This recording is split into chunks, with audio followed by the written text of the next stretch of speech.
que empiece a grabar. Muy buen día. Saludo con mucho afecto y con mucha admiración a todas las personas que se encuentran en esta audiencia virtual convocada por la Escuela Judicial Electoral para llevar a cabo otra temática de su diplomado en procedimiento especial sancionador en materia electoral y derechos humanos. Me da mucho gusto saludarlos y yo les saludo con mucho afecto y también con mucha admiración porque pues sé que todos y todas ustedes son personas profesionistas, gente con una agenda muy completa. Hay muchos asuntos que día a día merecen su personal atención y urgente atención, y aún así se dan el tiempo para, por ejemplo, como en este caso, estudiar un diplomado. Eso implica pues un uso racional del tiempo y una autodisciplina que pues francamente es digna de alabanza. Yo les admiro ese esfuerzo, esa constancia, ese deseo de conocer, de aprender más en aquellos temas que les interesan. Y pues deseo que todo el desarrollo de su diplomado sea óptimo y al final, al realizar ustedes su ensayo o lo que les hayan pedido para acreditarlo, todo resulte muy bien y obtengan su documento. Vamos ahora a hablar de un tema importante, la tramitación, sustanciación y resolución del procedimiento especial sancionador. Ahora bien, antes de iniciar esta temática que nos va a llevar dos clases, la clase de hoy viernes y la del próximo lunes. Antes de iniciar, quiero aprovechar este foro magnífico para dar cumplidamente las gracias a las y los señores magistrados que integran la Sala Superior del Tribunal Electoral del Poder Judicial de la Federación, a la doctora Gabriela Rubalcaba y a su staff de colaboradoras y colaboradores, todos los cuales me permiten estar frente a ustedes, me dan esa confianza para tratar este tema. Agradezco mucho esa confianza y vamos a aprovecharla para desarrollar la temática. Miren ustedes, en primer lugar, debemos trazarnos un objetivo u objetivos generales para tener metas concretas que queremos lograr cuando el próximo lunes concluyamos este tema. Al concluir las dos sesiones programadas por la Escuela Judicial Electoral para desahogar esta temática, las personas cursantes, o sea, ustedes, contarán con la información necesaria para conocer las generalidades de las etapas de denuncia, tramitación, investigación e integración, sustanciación, resolución judicial, impugnación individualizada de la pena y notificación del procedimiento especial sancionador. Esa información yo se las tengo que dar. Ese es mi propósito, darles la mayor información posible para que ustedes tengan la panorámica de cómo procede el procedimiento especial sancionador desde la denuncia hasta la aplicación de la pena, la individualización de ella. Porque la ley pues establece parámetros y una pena, por ejemplo, de multa, pues puede ir de tanto a más cuanto.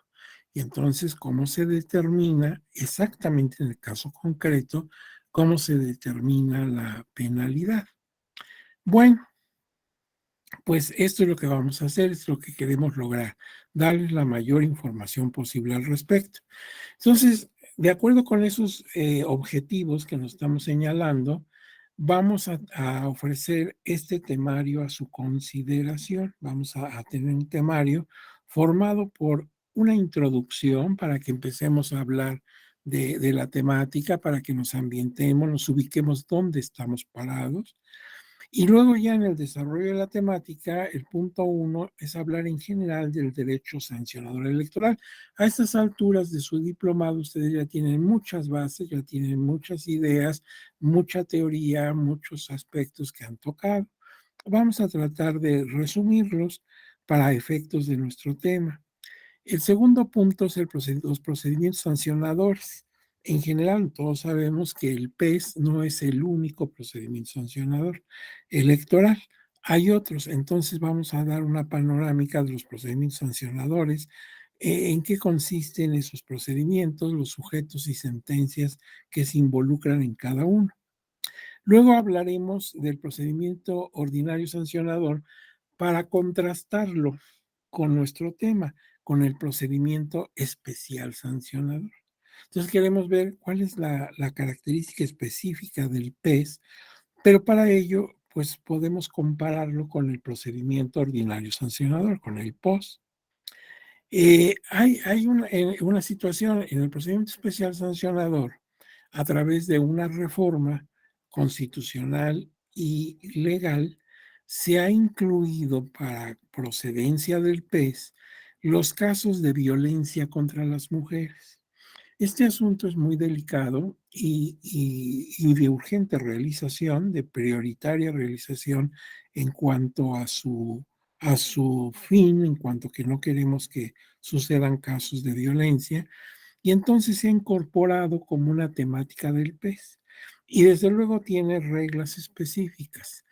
Entonces vamos a ver cómo se aplica el procedimiento especial sancionador en el caso específico del tema de violencia contra las mujeres. Y luego hablaremos de otros aspectos de procedimientos sancionadores. Finalmente, como les decía, la individualización de la sanción. ¿Cómo podemos determinar ya en un caso concreto cuál es la sanción que vamos a aplicar? Y hablaremos también de medidas cautelares. Estas tienen un tratamiento especial, hay que hablar de ellas, ver cuáles pueden ser, qué consecuencias tienen, quiénes toman la decisión de aplicarlas, etcétera. Y bueno, hablaremos después de las conclusiones. Esas son muy subjetivas, son mis conclusiones. A lo mejor ustedes coinciden con ellas o a lo mejor no. Las conclusiones cada quien las obtiene, como cuando vamos a ver una película, pues a uno nos ha gustado, a otros no, a uno nos ha parecido interesante algún aspecto, a otros otros aspectos. Las conclusiones son de cada cual.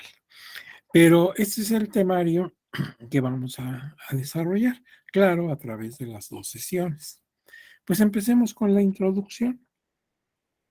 Y hablar de lo que voy a decir enseguida, ustedes lo conocen, lo han ubicado, porque ya tienen varias sesiones de este diplomado.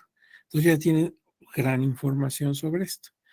Pero vamos a ver, el ejercicio de la democracia implica realización de diversas conductas por parte de los actores de ella. Por ejemplo, autoridades electorales, partidos políticos, ciudadanía, etcétera. Lo que nosotros hablamos de la vida democrática es muy rica, es muy amplia.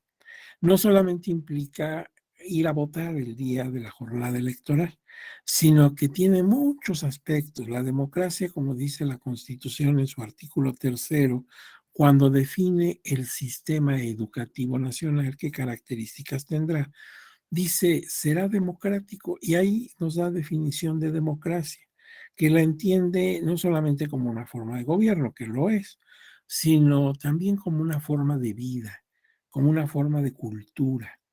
Entonces, bueno, la democracia no se vive nada más el día de las elecciones.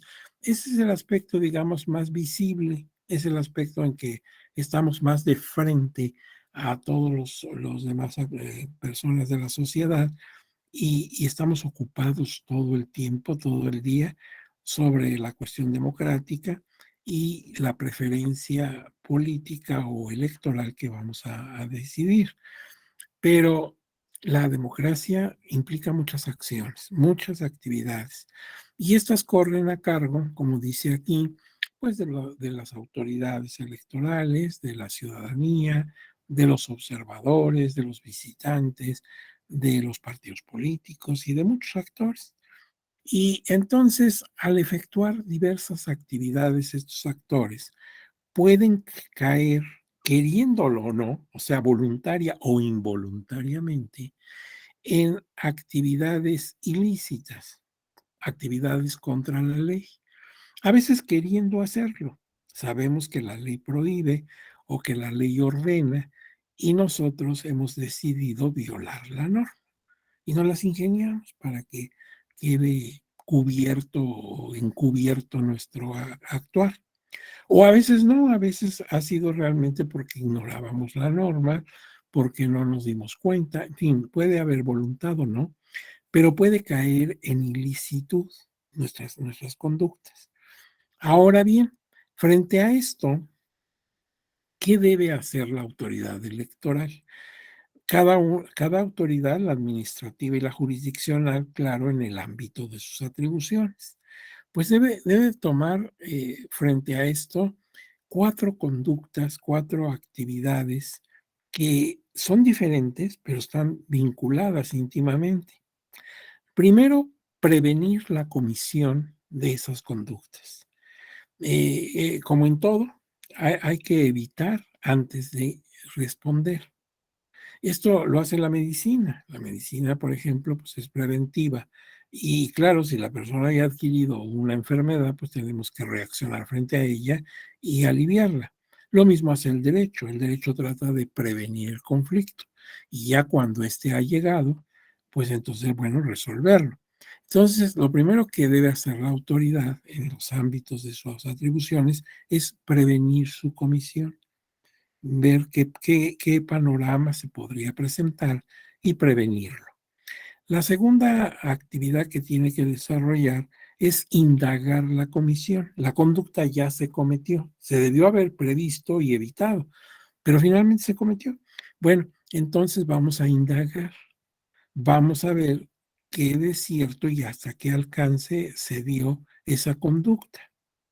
Una vez que ya tenemos conocimiento pleno de todo el panorama respecto a esa conducta irregular, bueno, entonces clasificar la conducta. Y hay varios criterios para realizar esa clasificación. Y finalmente, si ya es el caso, sancionar adecuadamente su realización. Cada una de estas actividades que tiene que desarrollar la autoridad respecto de conductas ilícitas en materia electoral, pues es en este orden de ideas importante la prevención, como decíamos, de tales conductas que finalmente afectan sensiblemente el ejercicio efectivo de la democracia. Son conductas que no son risibles, no son de broma, sino que son patéticas y ponen en riesgo a nuestra democracia, a nuestra vida institucional. Muchas veces cuando vemos cómo se cometen los ilícitos, pensamos que la gente que lo hace, pues es muy ingeniosa y en una forma distorsionada, hasta algunos celebran esa conducta.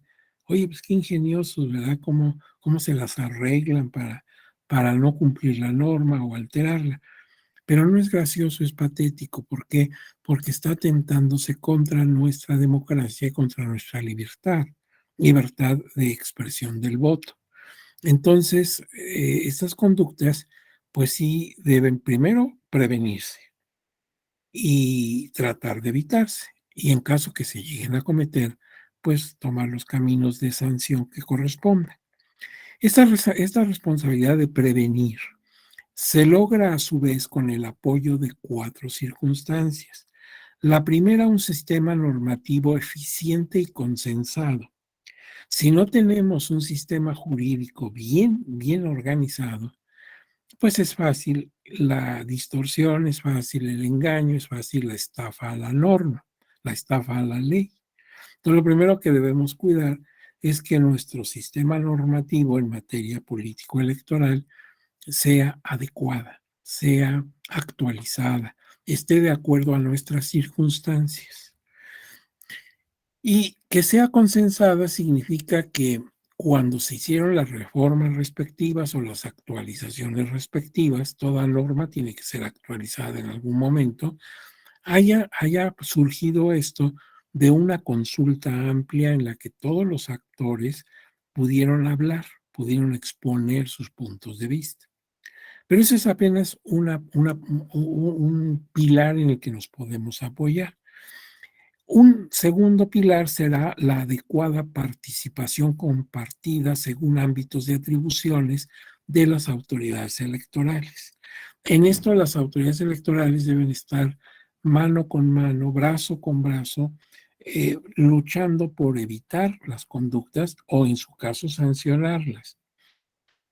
Por eso, por ejemplo, el PES, como ustedes saben, es un buen ejemplo de donde las autoridades, tanto administrativa, el instituto, como jurisdiccionales, el tribunal, cada una en sus órganos correspondientes, se armonizan, digamos, perfectamente conectados, por decirlo de una manera, como un guante y una mano.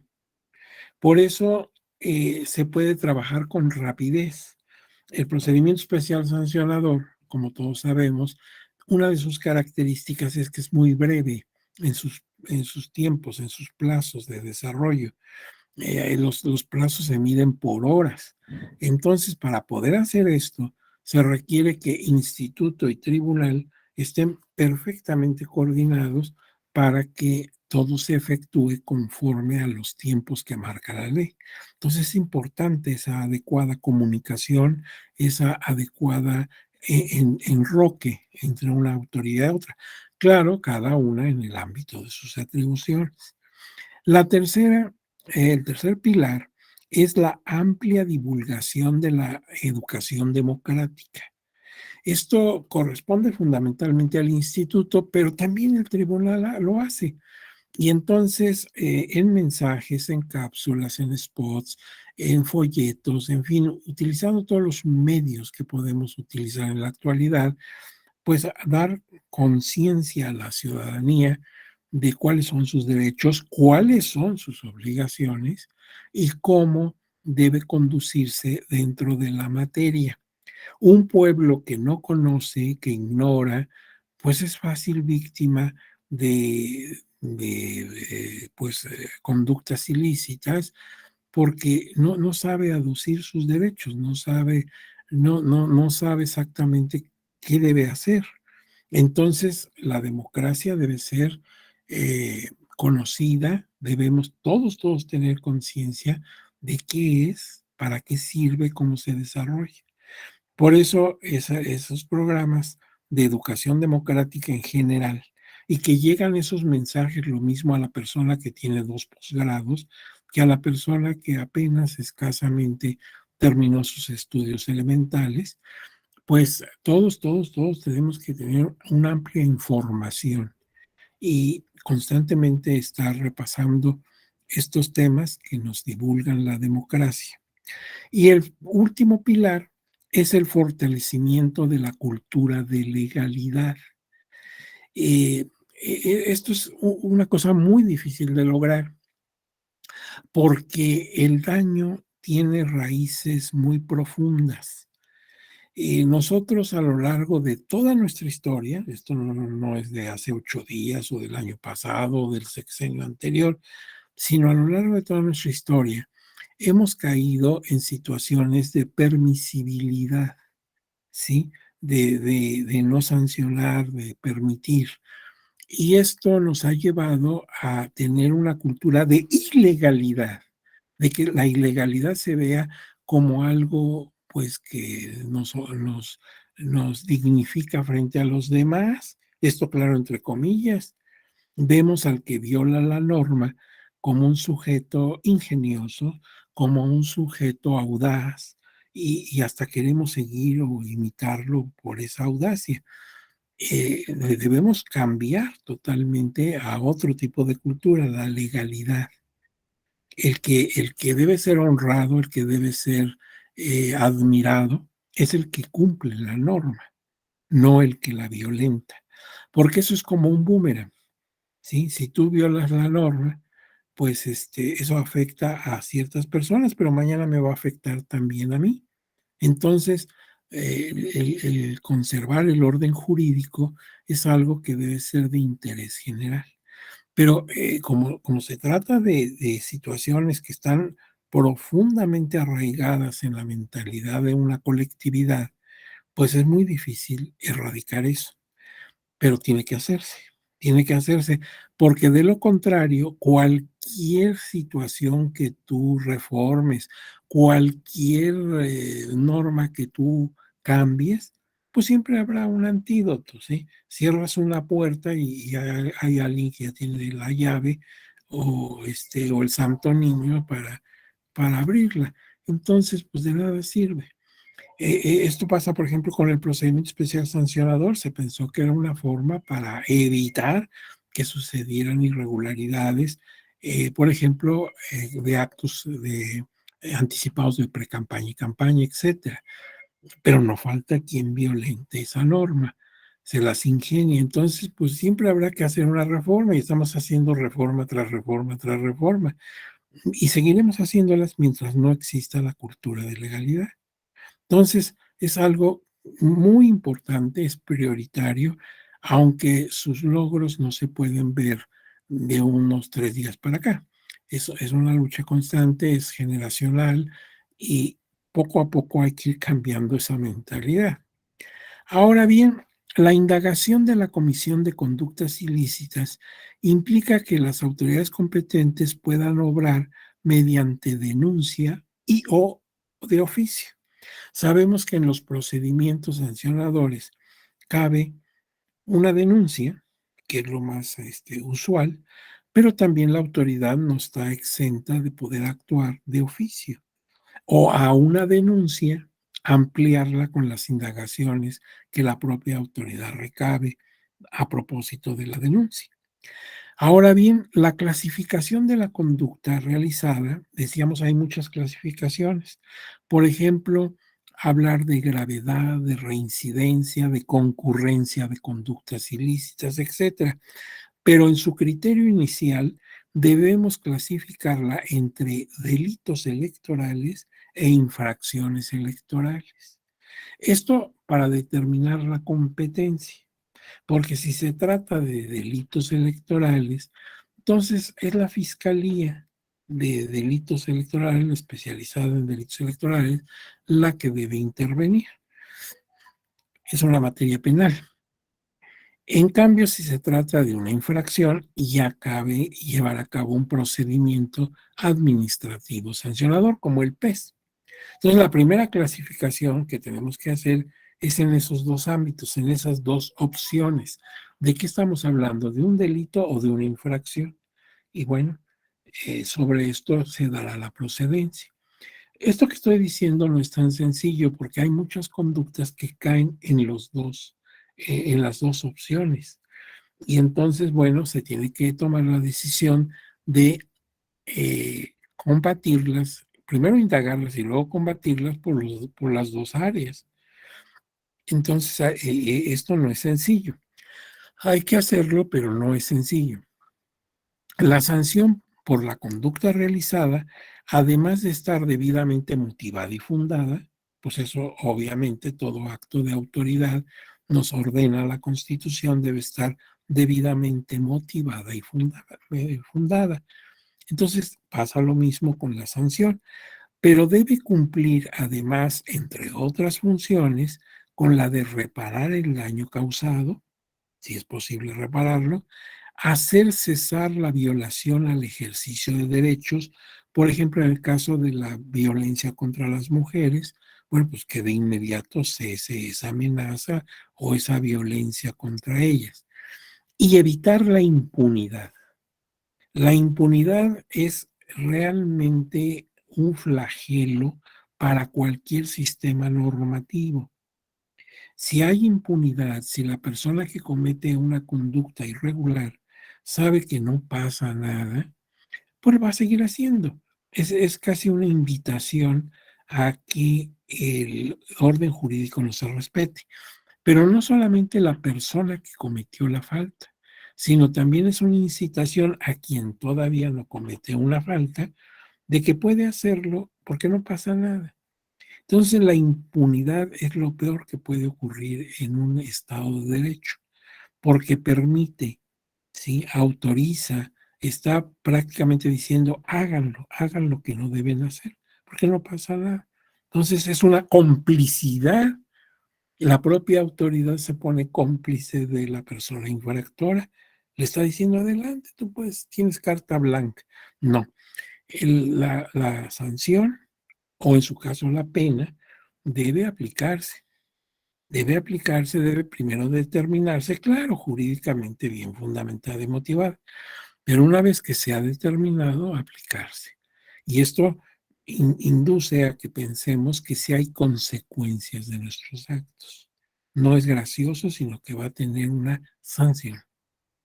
Ahora bien, en este contexto, el procedimiento especial sancionador, que por sus iniciales le llamamos PES, se constituye como una vía procesal administrativo-judicial, porque tiene las dos esferas de atribuciones.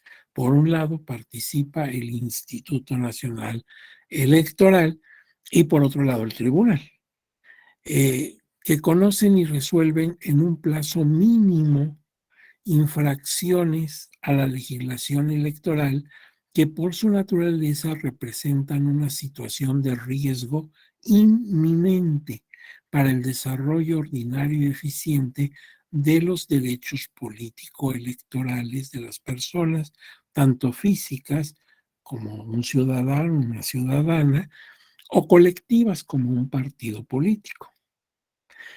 Esto que acabo de leer es la definición de lo que es un procedimiento especial sancionador. Si alguien me preguntara terminando esta plática con ustedes, bueno, ¿qué fue lo que platicaron? ¿Qué fue lo que tú diste en ese diplomado? Pues el procedimiento especial sancionador. ¿Y eso qué es? Bueno, pues aquí hay una definición. No la mejor, no la única, pero es una definición. El procedimiento especial sancionador es una vía procesal administrativo-judicial. Es decir, participa autoridad administrativa y autoridad jurisdiccional, que conoce y resuelve en un plazo mínimo. Esta es una de las características esenciales del procedimiento especial sancionador, en un plazo mínimo, a veces contado por horas, infracciones a la legislación electoral que por su naturaleza, por lo que se está realizando, representan una situación de riesgo inminente para el desarrollo ordinario y eficiente de los derechos político-electorales de personas físicas o morales que están implicadas. Por ejemplo, ¿qué más inminente que haya violencia contra la mujer? Pues eso requiere una intervención, pero en este momento, al momento que la autoridad lo sabe, debe empezar a tomar medidas severas, drásticas, para evitar cualquier afectación. Lo mismo si se trata de propaganda difundida en medios de radio y televisión. El daño puede originarse de inmediato porque el mensaje está saliendo momento a momento en las distintas radiodifusoras y televisoras del país o del lugar en el que nos ubiquemos. Entonces se trata de situaciones que ponen en riesgo inminente. Por eso el procedimiento especial sancionador se caracteriza por esa brevedad en sus plazos. De aquí la importancia en este diplomado de conocer de manera puntual el procedimiento que prevé la normatividad para llevar a cabo el procedimiento. Entonces, esto justifica que este tema esté dentro de tu diplomado. Bueno, pues queda atrás la introducción. Ahora hablemos del derecho sancionador electoral en general. Y entonces vamos a hacer este recuento histórico muy breve. No nos vamos a ir a la historia muy antigua de México, ¿no? Vamos a partir de 1987 a la fecha. ¿Por qué se está tomando esta fecha? Porque fue la época en que surgió el primer tribunal especializado en la materia electoral. ¿Se acuerdan ustedes del contencioso electoral? Tribunal de lo contencioso electoral. Esto sucedió en 86 y comenzó a tener ya vigencia en 87. Entonces, de ahí vamos a arrancar en nuestro estudio de cómo ha pasado el procedimiento en general administrativo sancionador electoral. Me voy a remontar entonces al año 87. En esa época, para que nos ubiquemos, el presidente de la república era el licenciado Miguel de la Madrid. Muchos de ustedes, pues, todavía no nacían porque son muy jóvenes. Pero bueno, era la época y la ley aplicable hecha, en el gobierno del presidente de la Madrid, él decretó este código, era eso, el Código Federal Electoral. Así se llamaba la legislación de la época. Y entonces me dice aquí qué pasaba con las infracciones y las sanciones en materia electoral. Dice, los jueces penales del orden federal, o sea, los jueces federales penales, eran competentes para imponer las penas o sanciones por delitos electorales. Y no existía el IFE, por ejemplo, el Instituto Federal Electoral, mucho menos el INE, claro. Entonces lo que existía era una comisión que se llamaba Comisión Federal Electoral. Era la que organizaba las elecciones, la Comisión Federal Electoral. Estoy hablando en el ámbito federal. En las entidades federativas, pues, había una comisión local electoral. Entonces, la comisión era un órgano de la Secretaría de Gobernación y era la que era responsable de llevar a cabo las elecciones, porque no había un instituto dedicado a ello. Entonces, la Comisión Federal Electoral podía, eh, cancelar previa garantía de defensa el registro de los partidos políticos. Partidos políticos que infraccionaran la norma, pues podían ser sancionados con pérdida de su registro. Y le correspondía a la Comisión Federal Electoral, que era el órgano de gobernación que realizaba las elecciones y que consecuentemente tenía el registro de partidos, a quien le correspondía, si era el caso, si la gravedad lo ameritaba, pues cancelar el registro. Pero lo común era que fueran los jueces penales ordinarios, los que se encargaban de los delitos en materia federal, los que sancionaran. Así estaban las cosas en 87 cuando surge el Tribunal de lo Contencioso Electoral. Para 1990 surge el Tribunal Federal Electoral, el TRIFE, que ustedes habrán oído mencionar. Y en ese momento vamos a tener un nuevo código, el Código Federal de Instituciones y Procedimientos Electorales, que por sus siglas lo conocemos como el COFIPE. El COFIPE, o sea, el Código Federal Electoral de don Miguel de la Madrid quedó abrogado y ahora vamos a tener el COFIPE. Eran tiempos del presidente Carlos Salinas de Gortari. Los presidentes los menciono para que ustedes ubiquen la época. Entonces, ya en el mismo 1990, así como surge el TRIFE, surge el IFE. El IFE se funda en 90. ¿Se acuerdan que al principio ese IFE estaba presidido por el secretario de Gobernación? Faltaba todavía un poquito para que se ciudadanizara, como después apareció y como ahora aparece el INE. El IFE tenía entonces atribuciones para conocer de las infracciones al COFIPE y notificaba a la sala central del TRIFE para que pues pudieran en su momento aplicarse la sanción. O sea, el IFE podía conocer de las infracciones que se hicieran al COFIPE, al Código Federal de Instituciones y Procedimientos Electorales, y notificaba a la sala central del TRIFE para que éste iniciara, aplicara la sanción correspondiente. Y claro, también el tribunal, como órgano jurisdiccional autónomo en materia electoral, podía sustanciar y resolver los recursos que se enderezaran en contra de esa decisión del instituto.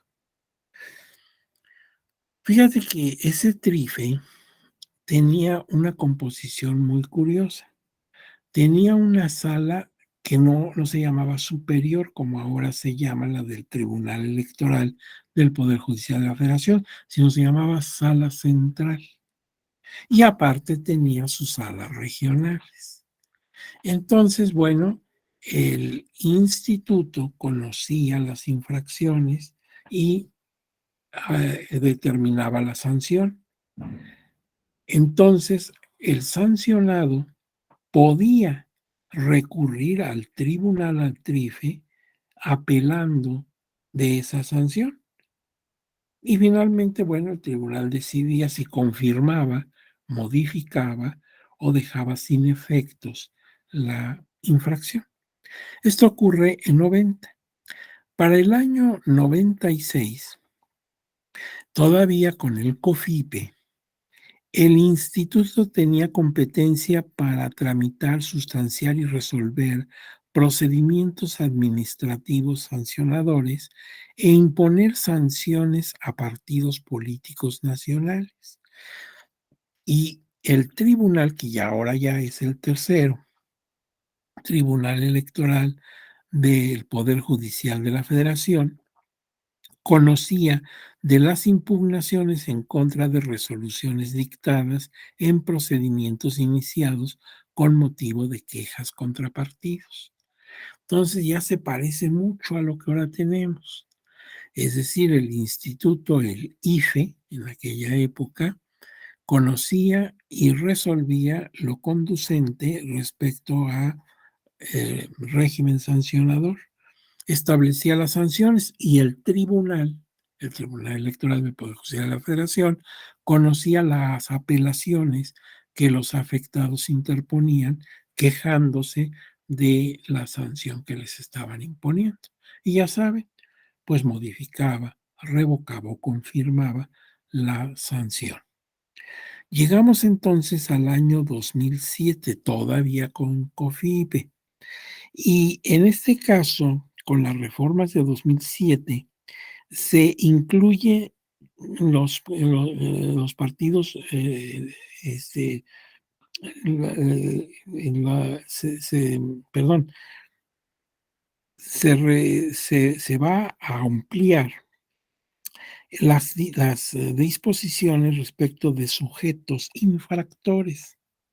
Ustedes saben que en la ley actual, pero esto ya venía desde el COFIPE, nos dan una lista detallada de todas las personas que podemos infraccionar la norma. Y fíjate, están por los partidos políticos, claro, los ciudadanos, los observadores, los medios de comunicación, los notarios públicos. Pero llega el momento que la misma ley te dice toda persona física o moral. O sea, pues tú la puedes infraccionar, yo también. Cualquier persona física o moral podemos caer en infracción. Esto se logró en 2007, se hizo una lista exhaustiva y tú la puedes apreciar ahora en los últimos artículos de lo que ahora es la Ley General de Instituciones y Procedimientos Electorales. Te va diciendo quiénes pueden ser los posibles infractores y estamos todos en concreto. Y luego te va diciendo cada uno cómo puede infraccionar. Por ejemplo, los y las señoras notarias, cómo pueden infraccionar la norma electoral. Y ahí te dice, pues pueden hacer esto, pueden hacer lo otro. Bueno, los notarios. ¿Y cómo lo pueden hacer los observadores? Ahí te va, haciendo esto. Y ¿cómo los ministros y ministras religiosas o de culto religioso? Ah, pues ellos pueden infraccionar así. Total, que si vemos, estamos todos. Ahí la pregunta sería, ¿quién no está? Porque estamos todos, persona física o moral. Bueno, esto se logró con la reforma de 2007. Y por otro lado, vamos al año 2014. En 2014 ya no es el IFE, sino que ahora ya tenemos el Instituto Nacional Electoral y sabemos que no fue nada más cambio de nombre, sino de toda su naturaleza jurídica. Entonces el INE conoce y resuelve los procedimientos ordinarios sancionadores, el POS, que luego, claro, pueden ser impugnados judicialmente. Y en cuanto a los procedimientos especiales sancionadores, el INE se encarga de las etapas de integración y sustanciación, en tanto que el Tribunal Electoral del Poder Judicial de la Federación se encarga de su resolución. Por eso el PES es un procedimiento administrativo jurisdiccional.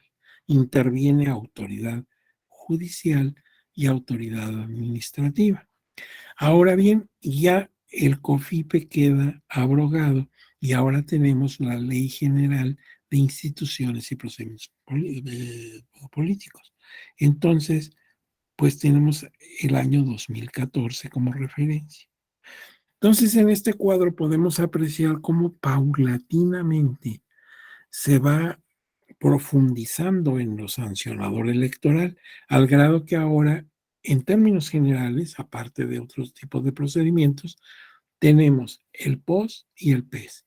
Y la diferencia, sí que yo advierto de primera instancia, reserva después de entrar en más detalles, es que en el procedimiento ordinario, pues todo se conoce y resuelve en el instituto.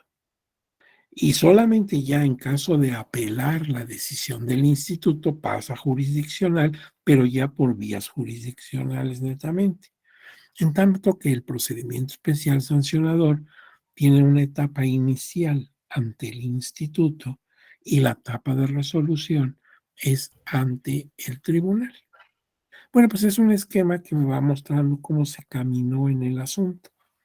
Ahora, ¿cuál es el marco normativo general de la potestad sancionadora del Estado en materia electoral? Pues en primer lugar, la Constitución. Todos los procedimientos sancionadores están eh, fundamentados con raíz constitucional, como debe ser en un sistema constitucionalista como el nuestro. La ley suprema da sustento a todo el sistema normativo y lo electoral no es la excepción. Entonces yo me voy a la Constitución Política de los Estados Unidos Mexicanos y ya sabemos, su artículo 41 es el esencial, porque ahí está establecido todo el sistema electoral, así como las atribuciones, facultades, naturaleza jurídica del Instituto Nacional Electoral. Entonces me voy al artículo 41, está dividido no en fracciones, sino en bases. Me voy a su base tercera, a su apartado D mayúscula, y ahí me voy a encontrar, pues, ahorita lo vamos a leer, ahí me voy a encontrar la base fundamental del procedimiento sancionador. Pero también en la misma Constitución tengo que consultar, ahorita vamos a ver por qué, el artículo 73, fracción 21, inciso A, el artículo 109, fracción tercera, y el 113, párrafo primero. Son los artículos en donde voy a ver toda esa potestad sancionadora del Estado, concretamente en materia electoral, que es la que me interesa, y que va más allá del simple PES. Ahora, ese es el fundamento constitucional. Pero también tengo que estar observando lo que dice la ahora Ley General de Instituciones y Procedimientos Electorales, que antes se llamaba Código, era el COFIPE, ahora es la LEGIPE. Y ahí debo consultar, debo conocer, pero así perfectamente, el contenido del libro octavo de esa ley, y concretamente los artículos 440 a 493. O sea, unos 53, 54 artículos que debo conocer muy bien. Yo me imagino que en este curso, en este diplomado, pues ustedes han revisado muchos de estos artículos, pero si no lo han hecho, yo te recomiendo muy cariñosamente, muy comedidamente, que los leas, al menos que los leas, para que tengas una idea muy amplia de todo el panorama de la potestad sancionadora del Estado en materia electoral. Y un tercer documento normativo es el Reglamento de Quejas y Denuncias del Instituto Nacional Electoral, que se publicó en el Diario Oficial de la Federación el 27 de octubre de 2014. Y claro, ha tenido reformas, pero este reglamento de quejas y denuncias, pues es básico, porque vamos nosotros ahí a partir de ese documento para establecer la procedencia y las primeras etapas de desarrollo del procedimiento especial sancionador. Entonces, son documentos que deben estar en tu mesa de trabajo o en tu computadora al momento de conocer y resolver cualquier asunto referente a procedimientos sancionadores. Pero, ¿qué dice el artículo 41, base 3, apartado D de la Constitución? Pues mira, se refiere a la prerrogativa de los partidos políticos y de las y los candidatos para acceder a los medios de comunicación. Todos sabemos que el partido tiene esa prerrogativa y también la tienen en campaña los, los y las candidatas. Y además establece un procedimiento expedito, o sea, rápido, fácil, accesible, para el caso de infracciones al respecto. ¿Al respecto de qué? Pues de esa utilización de los medios masivos de comunicación, radio y televisión en concreto.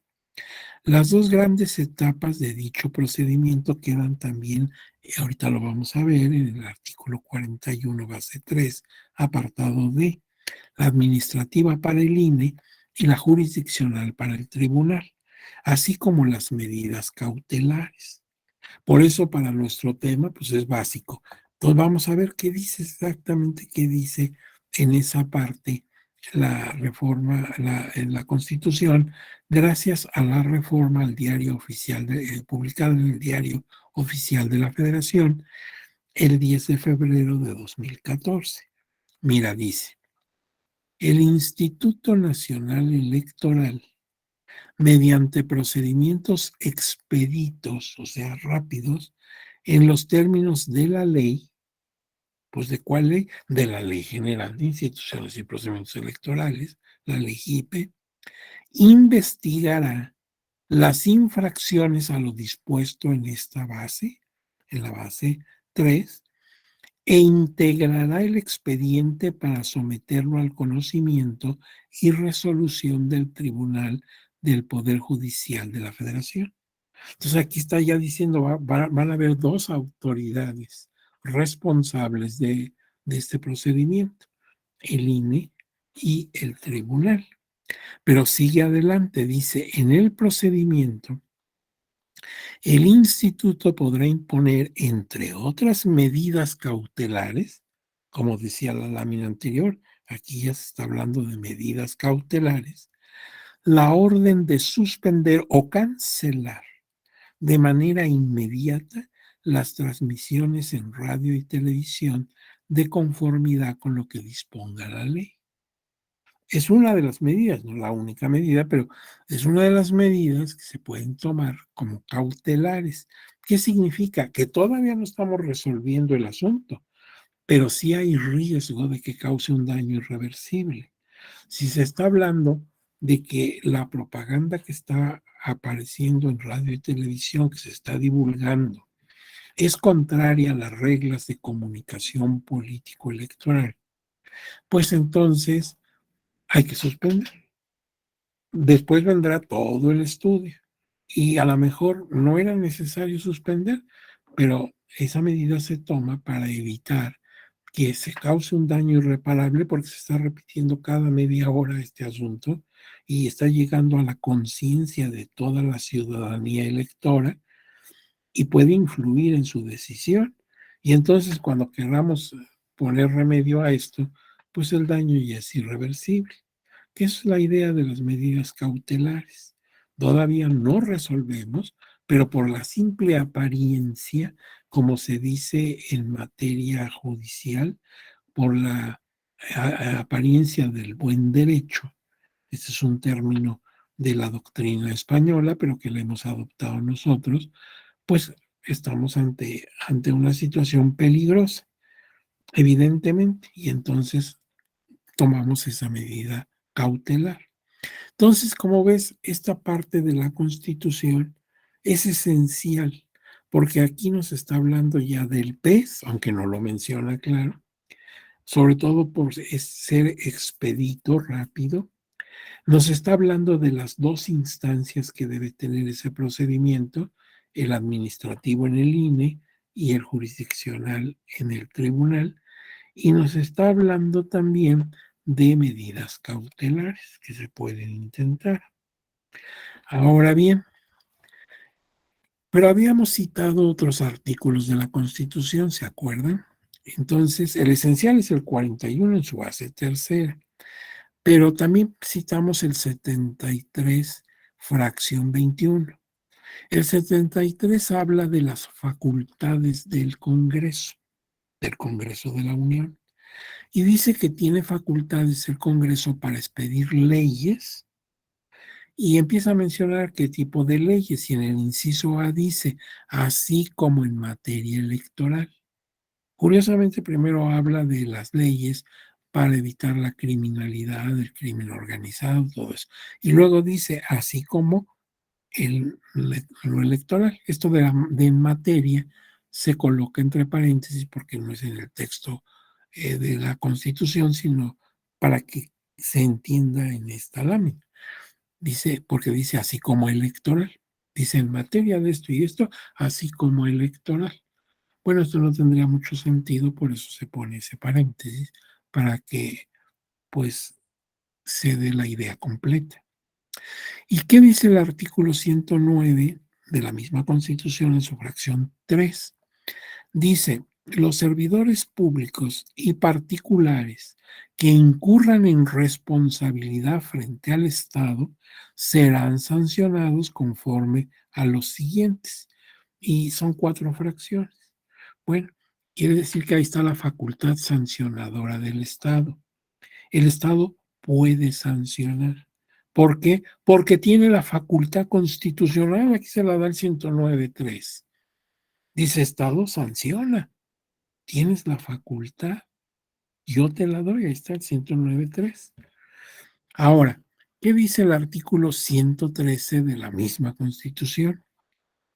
El Sistema Nacional Anticorrupción es la autoridad para prevenir, detectar y sancionar, así como la fiscalización y control de recursos públicos. Esto es para aquellos servidores, que pueden ser inclusive los del instituto, que hagan malversación de los fondos que manejan. Bueno, pues ahí está en todos estos artículos distribuida la facultad que tiene el Estado para sancionar a través de distintas vías sancionadoras electorales. A nosotros particularmente nos interesa el POS y el PES, pero hay otras vías, por ejemplo, esta para sancionar a servidores públicos. Ahora bien, la ley aplicable es la Ley General de Instituciones y Procedimientos Electorales. Y ya sabemos que es el libro octavo. El libro octavo se titula precisamente de los regímenes sancionador electoral y disciplinario interno. A nosotros, para nuestra temática del diplomado, el que nos interesa es el primero, el de los regímenes sancionador electoral, el PES y el POS. Ahora, ya sabemos que son los artículos 440, 493, y yo recomiendo ahí ampliamente su lectura. Si tienes un tiempecito, que dudo que lo tengas, pero si tienes un tiempecito, pues dale una vistita así nada más, que lo leas, que tengas una idea de qué tratan estos artículos. Ahora bien, pasamos a otra cosa. Principios aplicables al derecho sancionador electoral en general.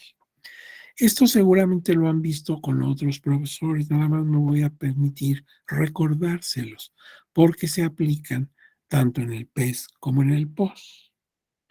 ¿Qué es un principio? ¿A qué le llamo principio? Porque lo que vamos a señalar enseguida son puros principios en derecho electoral sancionador. Pues mira, un principio es un estándar, o sea, una conducta promedio que ha de ser observada cuando se aplican estos procedimientos sancionadores, no porque favorezca o asegure una situación económica, política o social que se considere deseable, sino porque es una exigencia de la justicia, la equidad o alguna dimensión de la moralidad. Los principios son como reglas morales, pero elevadas al nivel jurídico. Son conductas deseables y por eso hay que aplicarlas. Las voy a ir mencionando y recordando en qué consisten, porque seguramente incluso esta lámina ustedes la han visto en otros momentos de su diploma, casi estoy seguro. A lo mejor me equivoco, no la has visto, es la primera vez, pero bueno, casi estoy seguro que sí la vas a recordar. A propósito de esto, les quiero hacer una propuesta. A ver si están de acuerdo. Mira, tú ahorita estás viendo estas láminas, pues algunas más o menos las conoces porque las has visto en otra temática de tu diploma, pero tal vez no. Y entonces te esfuerzas por tomar nota, por quizás tomar fotografías, si es que puedes hacerlo. Pero yo te propongo lo siguiente, si tú quieres que te llegue esta lámina, te la puedo enviar, te puedo enviar esta presentación. Eh, Tomando en cuenta que las autoridades de la Escuela Judicial Electoral, pues siempre se han preocupado por apoyar, por darte todos los recursos para que conozcas la temática de la mejor manera. Entonces, a través de las autoridades correspondientes de la Escuela Judicial Electoral, te la puedo hacer llegar a tu dispositivo. No te ofrezco hacerlo hoy, sino hasta el lunes, cuando terminemos la segunda y última sesión. Entonces, pues esto quiere decir que todo lo que estás viendo desde que iniciamos la plática va a estar en tus manos. Y esto te permite, si algo te interesó, después tú proyectarlo en tu computadora y verlo con detalle. ¿Les parece una buena opción? ¿Les gusta la idea? Bueno, entonces, si esto es así, queda ya compromiso, es decir, frente a ustedes, de mandarles esto, pero te vuelvo a decir, a partir del lunes cuando terminemos en la segunda sesión. Mira, ¿cuáles son los principios? Bueno, los principios son los siguientes en materia de procedimientos sancionadores electorales. El procedimiento puede ser dispositivo o inquisitivo. ¿Y eso a qué se refiere? Se refiere a que puede ser mediante denuncia, ¿sí? Cualquier persona puede ir y denunciar, ¿sí? Ante el instituto. Pone a disposición, por eso se llama dispositivo, del instituto los datos, la idea de lo que él observó y que viene a denunciar, porque a su manera de ver es contrario a la ley. Pero también el propio instituto puede indagar sin necesidad que nadie denuncie, ¿sí? Y entonces se vuelve inquisitivo. Inquisitivo significa investigación. Aquí voy a hacer como una referencia histórica que no tiene nada que ver con lo que estamos haciendo, pero para que se te quede más claro.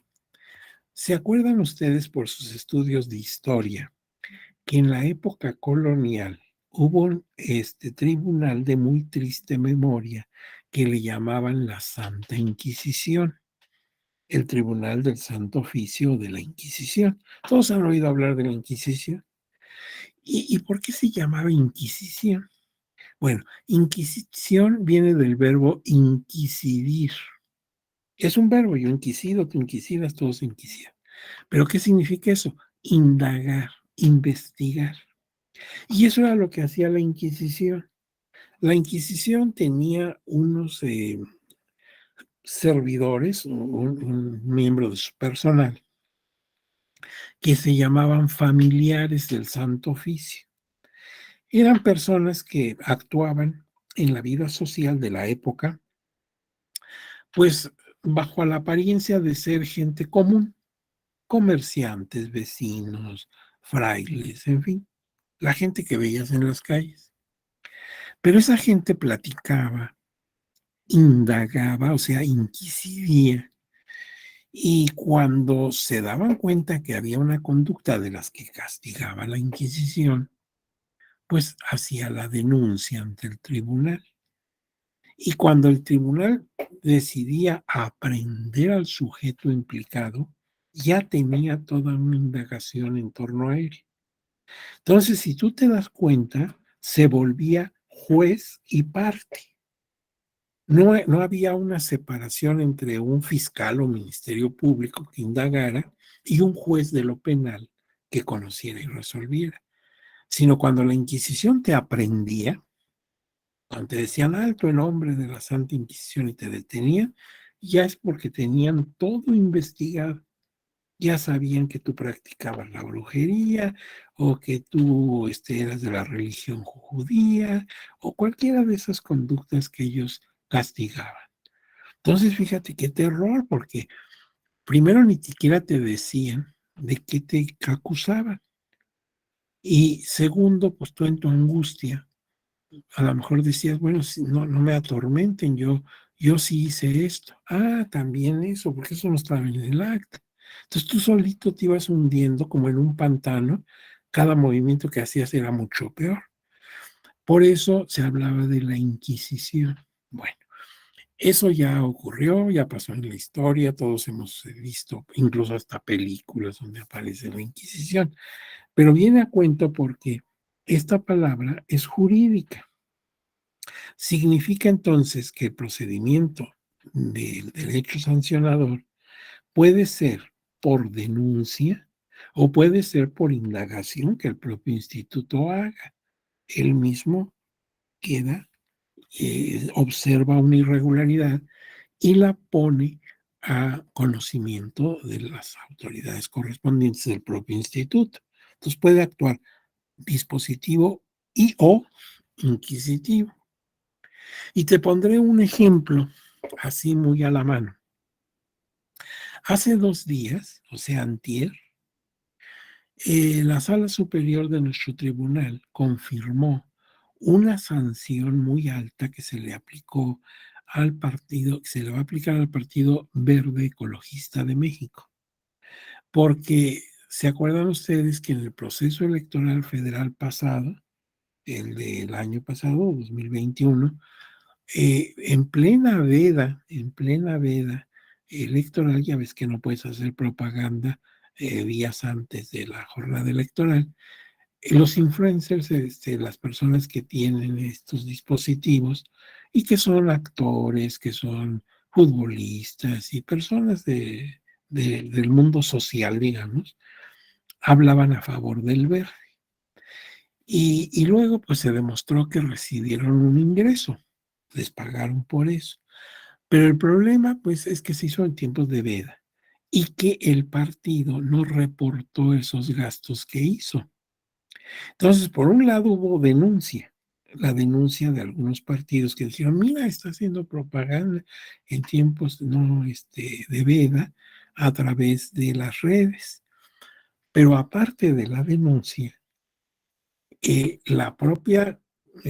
propio órgano de fiscalización encontró que en el informe correspondiente el partido no había manifestado los gastos que originó. Entonces, al ver esa irregularidad, se lo pasa a la Comisión de Quejas y Denuncias pues, para ver qué procede aquí. Entonces, en este caso, el instituto actuó por denuncia y por oficio, efectivamente, porque los procedimientos pueden ser dispositivos e inquisitivos. Esta resolución, confirmando la sanción que determinó el Consejo General para este partido, Te digo, se dio en la sesión pública de hace 2 días, el miércoles pasado, y seguramente o ya está o ya próximamente estará en la página electrónica del tribunal. Y ahí tú la puedes ver todo el texto de la resolución. Pero lo que me llama la atención es precisamente para ponerte el ejemplo, cómo puede actuar a través de denuncia o a través de indagación, y no se contrapone. Ahora bien, otro principio es prohibición de excesos.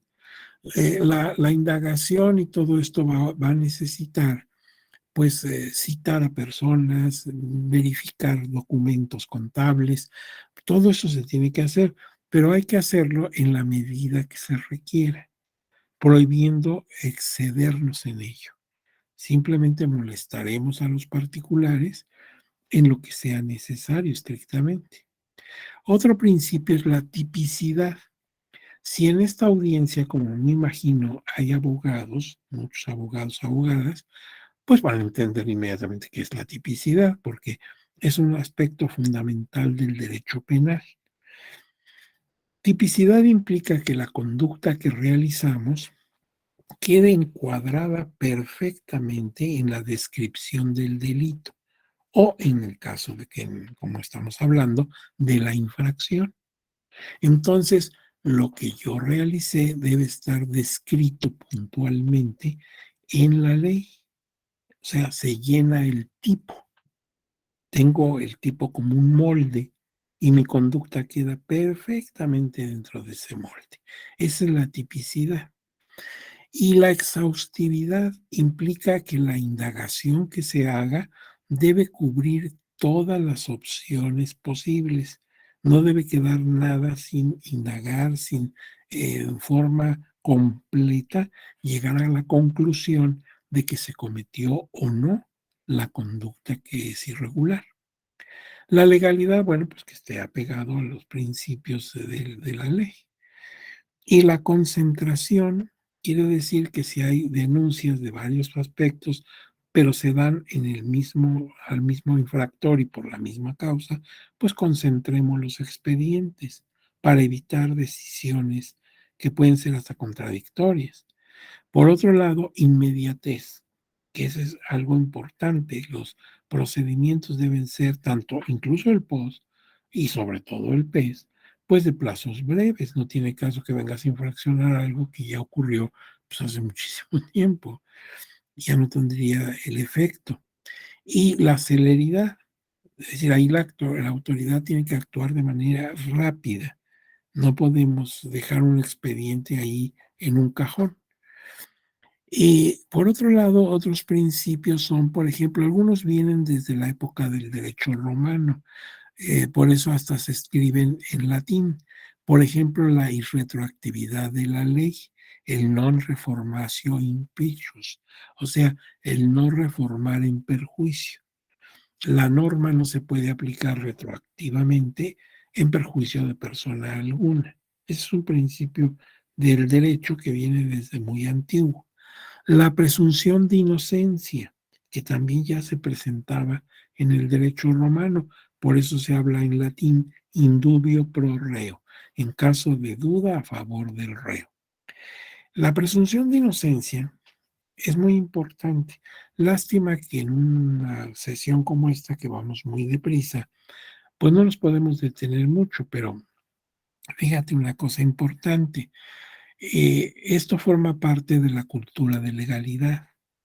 Porque cuando no se da, entonces sucede exactamente lo contrario. Por ejemplo, por los medios te enteras que hay una denuncia contra un partido o contra una persona conocida públicamente por su trayectoria política sobre una conducta irregular. ¿Y qué escuchamos en nuestro derredor con la familia, con los amigos? Ya ven, si yo decía que esta persona era un bribón y miren nada más, qué barbaridad. Bueno, tú estás dando por hecho de que efectivamente cometió esa falta y todavía no se ventila, todavía no se resuelve. Puede ser una difamación, pero la primera reacción es lanzarnos como si ya fuera cosa juzgada. Eso es contrario a este principio que está en la Constitución, el indubio pro reo, la presunción de inocencia.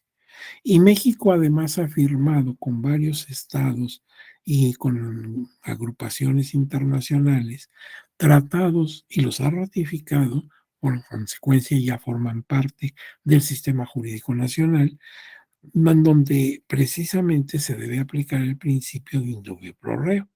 Pero no es un problema de legalidad, es un problema de cultura. La primera reacción es dar por hecho y ya satanizamos a la persona o partido político que, que está involucrado, sin llegar a detenernos a esperar la resolución final. Ahora bien, el non bis in idem, nadie puede ser juzgado dos veces por la misma causa. Esto también ya venía desde el derecho romano, por eso esos tres principios están transcritos también en latín.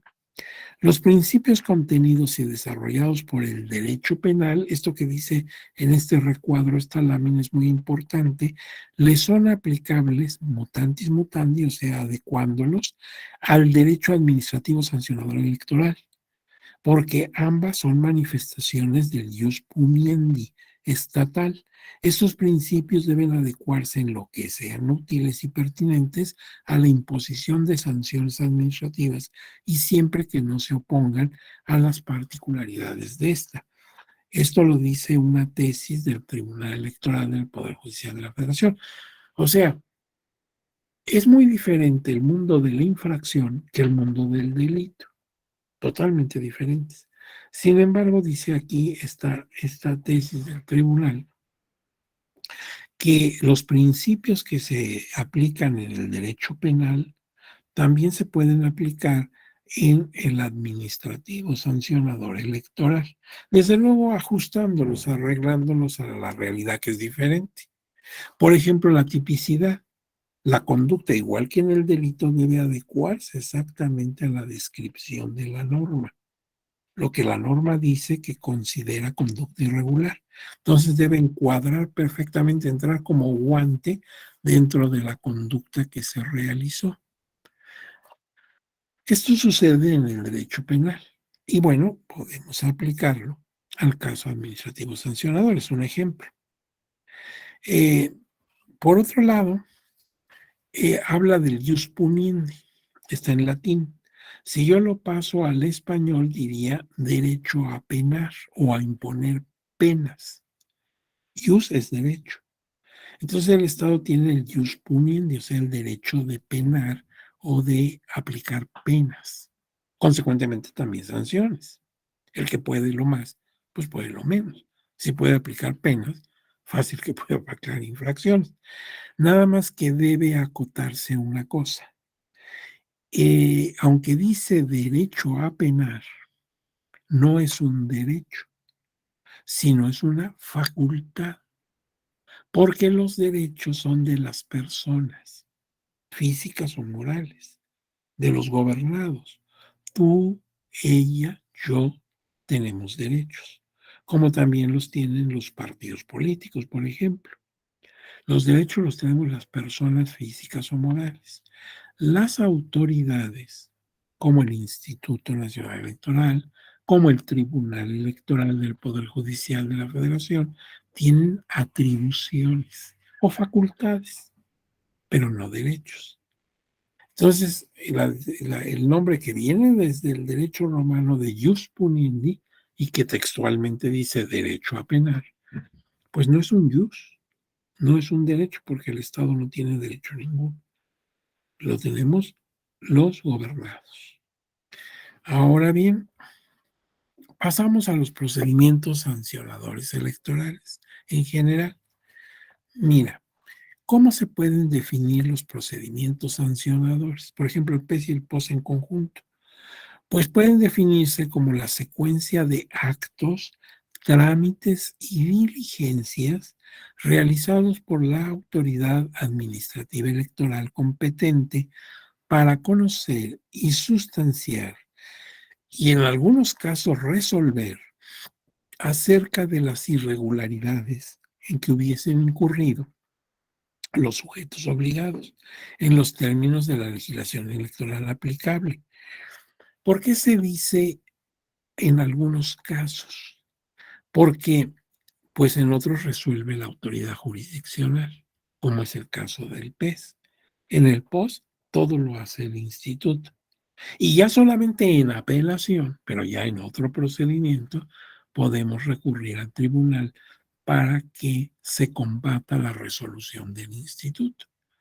Y en cambio en el PES, pues el PES orienta las primeras actividades de ese procedimiento, pero la resolución finalmente se desarrolla en el tribunal. Ahora bien, dice aquí que resolver acerca de irregularidades en que hubiesen incurrido los sujetos obligados. Por eso te dije, y tú lo sabes muy bien, que en la ley están todos los sujetos que pueden infraccionar en el ejercicio de sus actividades. Los notarios, los ministros religiosos, los partidos políticos y hasta cualquier persona física o moral. La autoridad debe realizar esta actividad mediante la investigación de los hechos correspondientes y la valoración de los medios de prueba que obren en el expediente del caso. Es todo un procedimiento. Y hay pruebas a favor y pruebas en contra, y cada prueba tiene una valoración diferente. Ahora bien, mira, esta lámina es muy llamativa, tiene colores, pero habla de sujetos y sanciones. No es exhaustiva. Podríamos quizás ampliarla. Pero tú ves que, por ejemplo, en la parte superior están los sujetos. Por ejemplo, los partidos políticos, las agrupaciones políticas, etcétera. Y luego las sanciones posibles, desde la amonestación pública, o sea, una llamada de atención, pero una llamada de atención que te hace la autoridad, pues siempre pesa. No te la está haciendo un particular, te la está haciendo la autoridad y en ejercicio de sus atribuciones. Entonces, imagínate lo que es una llamada de atención. Y fíjate, ahí las crucecitas van en todos los cuadros. Quiere decir que prácticamente en todos los casos puede haber amonestación. En cambio, mira, te quiero hacer observar por ejemplo, la reducción de hasta el 50% de financiamiento público nada más está en un cuadrito, en los partidos políticos, porque a mí como particular, pues no me puede infraccionar con eso, a mí no me da ninguna ministración. Entonces, me puede infraccionar con multa, pero no con reducción del 50% del financiamiento. Y lo mismo ocurre con la interrupción de la transmisión de propaganda. Se aplica a partidos políticos. Entonces ve que hay algunas infracciones, algunas sanciones que pueden aplicarse pues a todos los sujetos infractores, otras que a muchos de ellos y otros pues solamente a alguno de ellos. Es una tabla que, si ya la vemos con cuidado, sobre todo observando los sujetos infractores, pues nos puede ser muy útil para tener una idea de cómo se aplican las sanciones. Ahora bien, la ley para determinar el valor de la unidad de medida y actualización, que se conoce por sus siglas como UMA, porque muchas de las sanciones son multas. Y entonces, esta ley, así se llama, Ley para determinar el valor de la unidad de medida y actualización, se publicó en el Diario Oficial de la Federación el 30 de diciembre de 2016, porque antes, ¿te acuerdas que se aplicaban las sanciones por días de salario mínimo? Tantos días de salario mínimo. Entonces había que ver cómo estaba el salario mínimo en la localidad donde tú te encontrabas para determinar el monto total de tu multa. Tantos días de salario mínimo. Pero a partir de 2016 se estableció una medida nueva, la Unidad de Medida y Actualización, la UMA. ¿Quién determina esto? El Instituto Nacional de Estadística y Geografía, el INEGI. La responsabilidad tiene este INEGI de determinar el valor de la UMA con base en el Índice Nacional de Precios al Consumidor, que sirve de criterio para cumplir las obligaciones. Entonces ahora, aunque la ley sigue diciendo, en muchos casos, no todas las leyes se han actualizado y siguen hablando de días de salario mínimo. Bueno, pues aunque así lo digan, vamos a estar cambiando eso a UMAS. Es el Instituto Nacional de Estadística y Geografía, el INEGI, el que va a determinar cuánto vale la UMA. ¿Y cómo lo hace? ¿Con base en qué? Pues en el precio del Índice Nacional de Precios al Consumidor. Ahora, por ello se multiplica el valor diario, mensual o anual por valor de la UMA. Por ejemplo, si me dice que mi multa es de 30 días de salario mínimo, entonces yo lo voy a multiplicar 30 por el valor que tenga la UMA. Y el resultado que me dé eso es lo que tengo que pagar concretamente en pesos y centavos. El decreto, por ejemplo, porque el decreto para determinar el valor de la UMA se da cada año.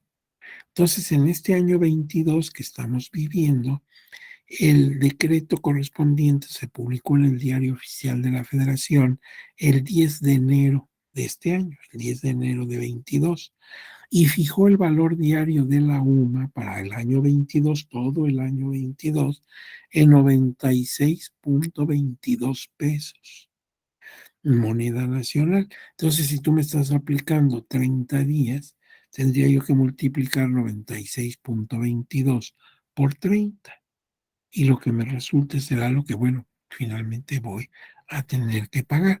Esta disposición se empezó a aplicar, se publicó en enero y se empezó a aplicar a partir de febrero. Quiere decir que está vigente en este momento. Ahora uno se pregunta, ¿y qué pasa con esas multas? O sea, ¿a dónde van? ¿Qué se hace con ellas? Bueno, destino de las multas según el artículo 458 párrafos 7 y 8 de la Ley General de Instituciones y Procedimientos Electorales.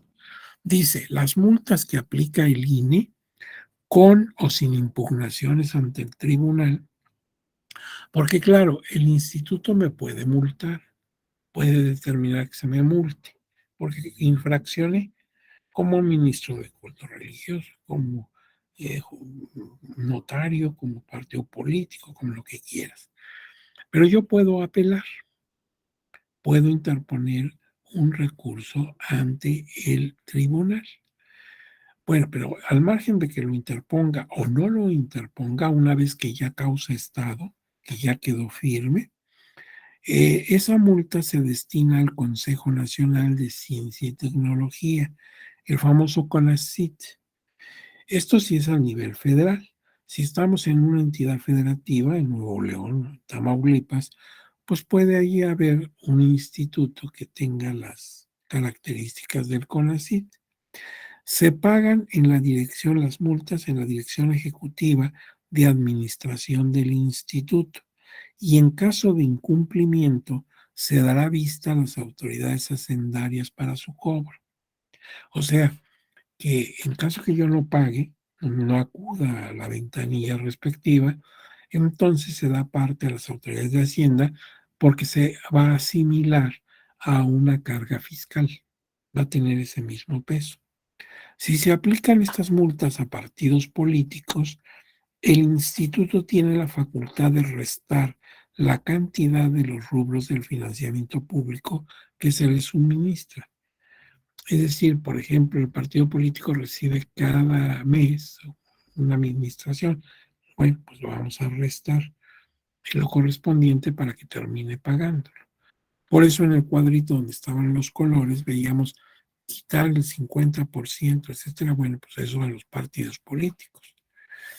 Ahora esto ya nos permite entrar a ver el procedimiento sancionador, el POS, y lo vamos a hacer para diferenciarlo después del PES. El procedimiento ordinario sancionador, el POS, se encuentra en los artículos 464 a 469 de la Ley General de Instituciones y Procedimientos Electorales. A ver, ¿qué me dice sobre este procedimiento? Son órganos competentes para la tramitación, resolución del procedimiento sancionador, el Consejo General, la Comisión de Denuncias y Quejas y la Unidad Técnica de lo Contencioso Electoral de la Secretaría Ejecutiva del Consejo General. Esto es en general, son los órganos que van a conocer y resolver. Pero hay situaciones especiales. Los consejos y juntas ejecutivas locales y distritales serán órganos auxiliares para la tramitación. Entonces, normalmente los que van a conocer y resolver son Consejo General, Comisión de Denuncias y Quejas y Unidad Técnica de lo Contencioso Electoral. Pero los consejos y juntas locales en cada estado de la República o distritales en cada uno de los 300 distritos uninominales del país van a servir como auxiliares, como coadyuvantes. Ahí se presenta la queja y aquí ya se tramita ante estos órganos que están aquí enlistados como ABC, según corresponda. Pero hay una excepción. Dice, salvo por ubicación de propaganda que no sea en radio y televisión. Por ejemplo, los carteles, la propaganda impresa, ¿sí? Eh, en los espectaculares o en actos anticipados de pre-campaña y campaña, en donde el vocal ejecutivo asume las funciones de la Secretaría Ejecutiva del INE. Entonces, en esos casos, la autoridad cambia y los que conocen y resuelven son los consejos locales y consejos distritales, cada uno en su área de atribución. Ahora bien, vamos a ver cómo actúan. Mira, está el Instituto Nacional Electoral. Voy a ir de abajo hacia arriba en esta lámina. Primero me encuentro la Unidad Técnica de lo Contencioso Electoral, ahí están sus siglas. Es un órgano de la Secretaría Ejecutiva del Consejo General. Entonces, la unidad técnica recibe, tramita y sustancia el procedimiento que corresponda y elabora un proyecto de resolución. Entonces, voy a recibir, por ejemplo, la denuncia, voy a darle trámite y voy a sustanciarla, voy a ver que venga correctamente planteada, que no le falten elementos, ahorita vamos a ver cuáles, y voy a hacer un proyecto de resolución. Proyecto. Voy también a colaborar con la Secretaría Ejecutiva del Consejo General para el ejercicio de la facultad de atracción de procedimientos iniciados en órganos desconcentrados. Por ejemplo, si el asunto está en consejo distrital o local, pues traerlo, si es el caso, por la facultad de atracción hacia la unidad técnica de lo contencioso electoral. Bueno, esas son las cosas que en general cumple esta unidad. Ahora subo un escalón y me encuentro en la Comisión de Quejas y Denuncias. Ella va a resolver sobre la adopción de medidas cautelares. Ahorita vamos a ver cómo la unidad técnica le propone y la Comisión de Quejas termina resolviendo. Revisa y valora los proyectos de resolución. Los proyectos de resolución los hizo la unidad técnica, pero los pone a consideración de la Comisión de Quejas. Y esta revisa si procede ese proyecto. Y turna al Consejo General los proyectos de resolución o devuelve a la unidad técnica para que haga un nuevo proyecto. Entonces, esto nos hace subir al tercero y último peldaño, el Consejo General, que es la autoridad cupular del tribunal. Arriba del Consejo y adentro del INE no hay nada. Entonces el Consejo conoce infracciones y en su caso impone sanciones, inicia procedimientos y dicta medidas cautelares. Bueno, pues entonces vean ustedes que vamos de abajo hacia arriba, y que cada una de estas, de estos organismos, de estos órganos de autoridad del INE, tienen distinta función. Y llama la atención que la comisión de quejas revisa el proyecto de resolución que hizo la unidad técnica. Lo revisa y considera que lo puede pasar al Consejo General, quien tomará la decisión final, o lo puede regresar a la unidad técnica para que elabore un nuevo proyecto, tomando en cuenta las observaciones que le haga la comisión de quejas y denuncias. Bueno, ahorita lo vamos a ver en un eh, dispositivo diferente, donde vemos precisamente de forma gráfica el desarrollo de ese procedimiento. Ahora bien, finalidad del POS. ¿El POS para qué sirve? El procedimiento ordinario sancionador. Para sustanciar las quejas o denuncias presentadas ante el instituto o aquellas iniciadas de oficio. No se les olvide que podemos actuar por oficio o a raíz de una denuncia. A efecto de que la autoridad competente, mediante la valoración de los medios de prueba que aporten las partes y las que, en su caso, se hayan obtenido durante la investigación, determine. Entonces, acuérdate, las pruebas las ofrece el denunciante, pero como también la autoridad va a investigar a raíz de la denuncia, pues puede encontrar otras pruebas y todas ellas serán valoradas para determinar que, pues esto, la existencia o no de faltas a la normatividad electoral federal. Entonces es una determinación muy importante. ¿De veras hubo infracción a la norma o no? Acuérdate de la presunción de inocencia. Y en su caso, en caso de que sí haya habido una infracción, imponer la sanción que corresponda o bien remitir el expediente a la instancia competente y restituir el orden vulnerado e inhibir la conducta. Por eso hablamos al principio de esta plática de la prevención. Inhibir la conducta violatoria de las normas y principios que rigen la materia electoral. No solamente hay que sancionar, eso por supuesto, si no lo haces, pues vas a generar impunidad con todo lo nefasto que esto equivale. Pero además, debes llevar a cabo una política de inhibición, o sea, de prevención, de que no se hagan las conductas infractoras. Entonces aquí puedo ver pues un flujograma que me va a dar mucha idea. ¿Cómo se inicia el post? Voy a seguir así, una línea, un camino, una ruta. Primero, cualquier persona puede presentar queja o denuncia por presuntas violaciones a la normatividad electoral. Aquí se dice presuntas. Todavía falta ver pues, si de veras fueron infracciones.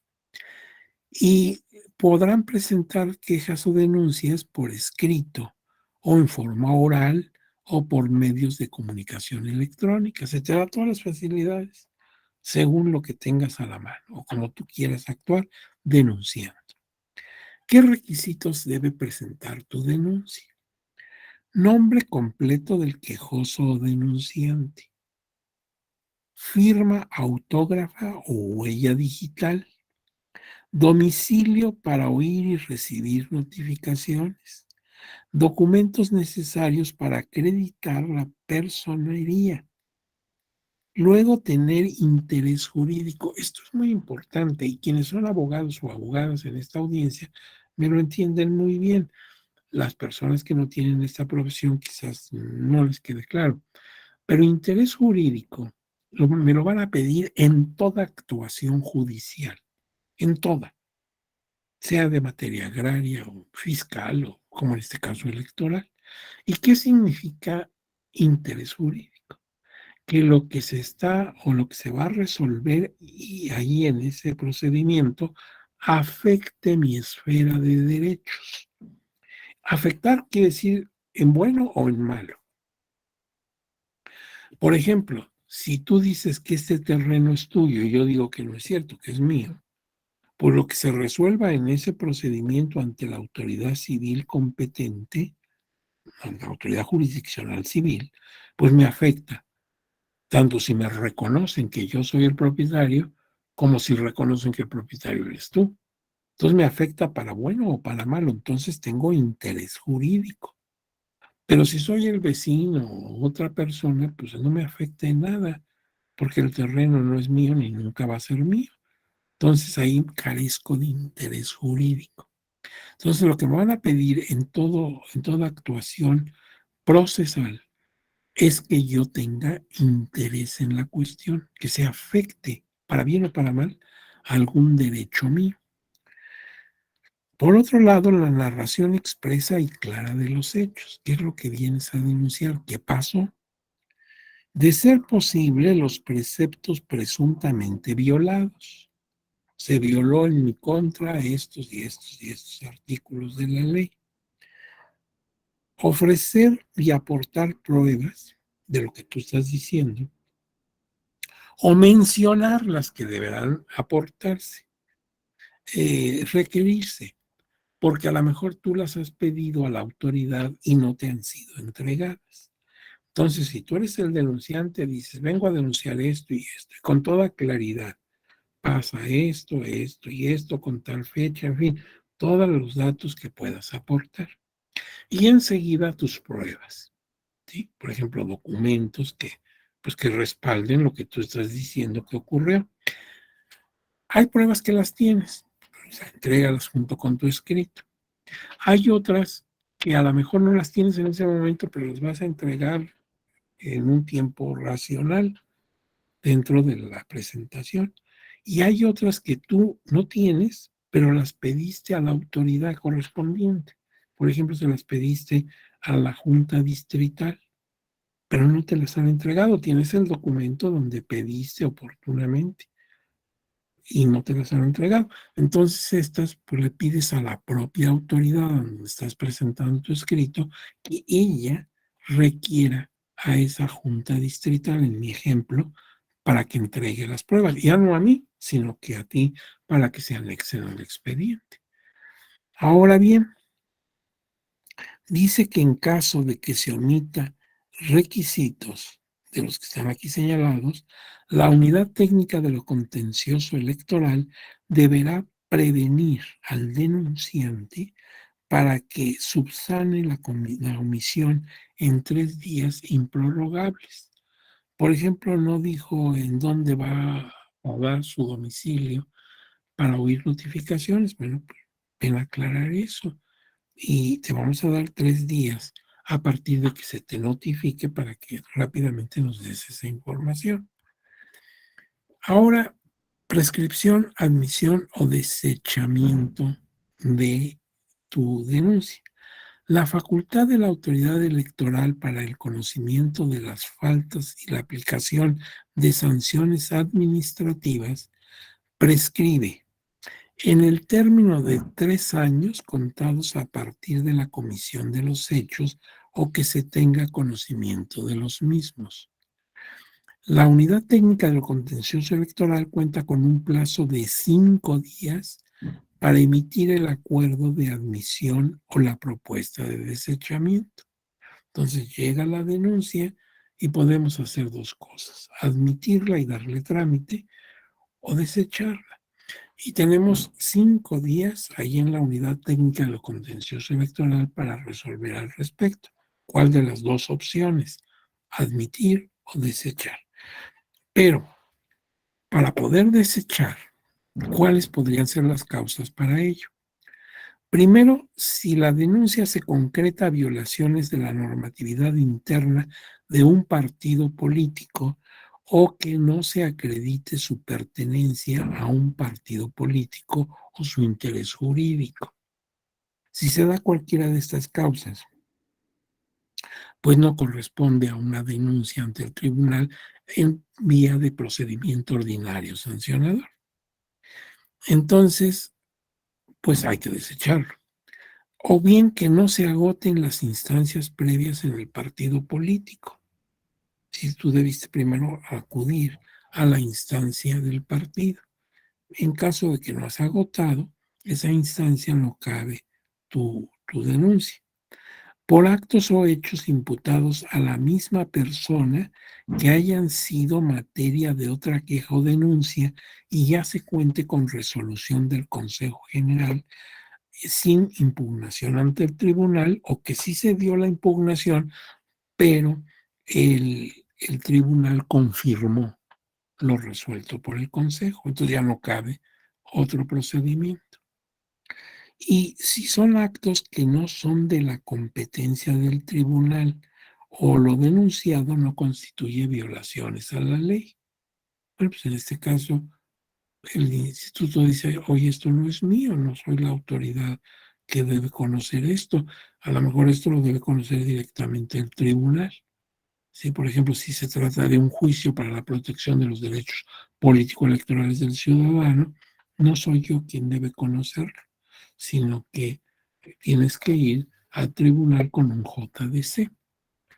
Ahora bien, el proyecto de desechamiento lo realiza la Unidad Técnica Lo Contencioso Electoral y lo debe poner a consideración de la Comisión de Quejas y Denuncias del propio instituto.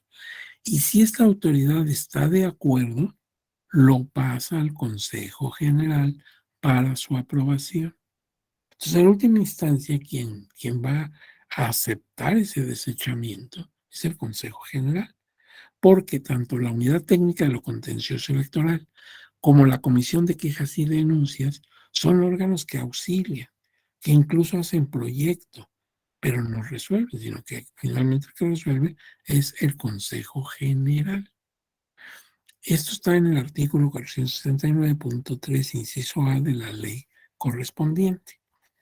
Ahora aquí vemos este cuadro precisamente de flujograma, en donde vamos a ver ya en la práctica cómo se desarrolla un proceso ordinario sancionador. El órgano del INE que reciba una queja o denuncia, ¿qué va a hacer? Pues los remite dentro del término de 48 horas a la Unidad Técnica de lo Contencioso Electoral para su trámite.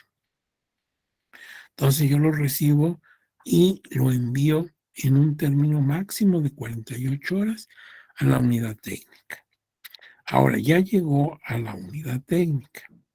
Entonces, recibida la queja o denuncia, la unidad técnica procede a registrarla debiendo informar de su presentación al Consejo General.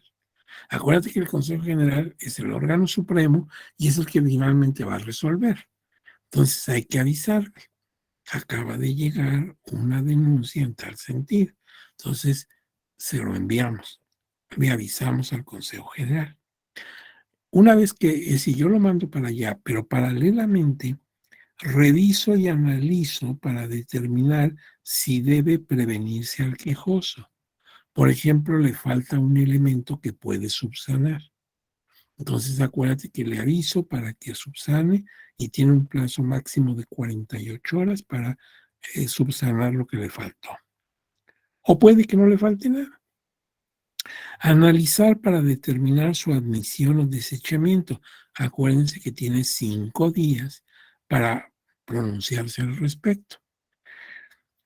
Y en su caso, determinar y solicitar las diligencias necesarias para el desarrollo de la investigación. A lo mejor tiene que implicarse a otras autoridades del instituto para que ahora actúen por investigación. Ya tenemos la denuncia, pero ahora tenemos que ver e investigar exhaustivamente todo lo que ocurrió. Y paralelamente surge la propuesta de medidas cautelares. Si dentro de los 5 días de recibida la denuncia, la Unidad Técnica de lo Contencioso Electoral valora que deben dictarse medidas cautelares, lo propone a la Comisión de Quejas y Denuncias para que ésta resuelva en un plazo de 24 horas.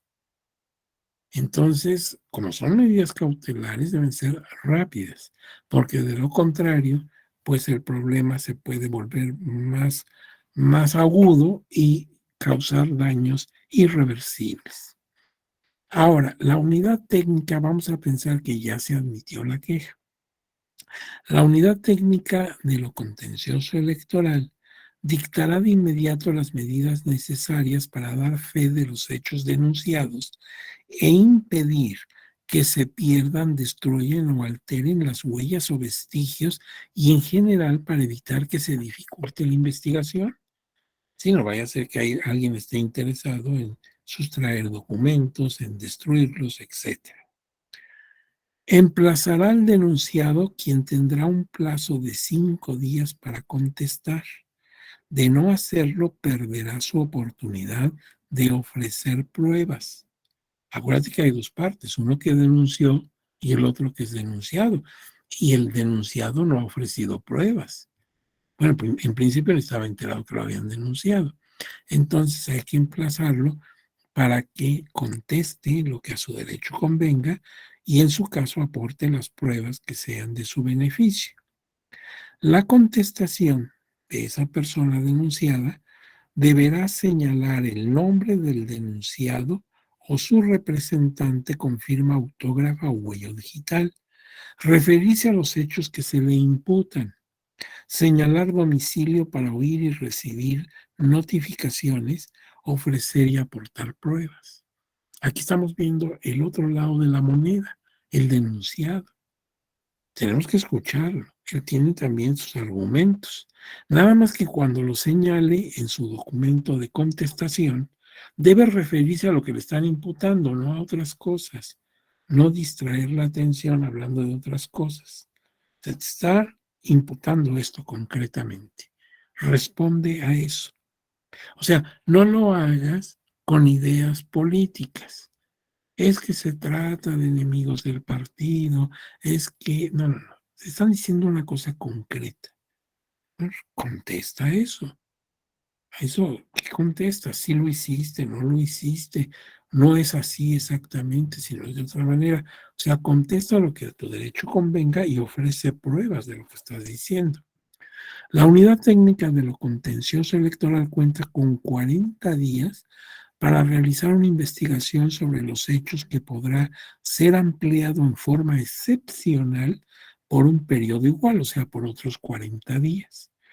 Y esta investigación que va a realizar la unidad técnica debe ser, dice, debe tener estos principios: seria, congruente, idónea, eficaz, expedita, completa, exhaustiva.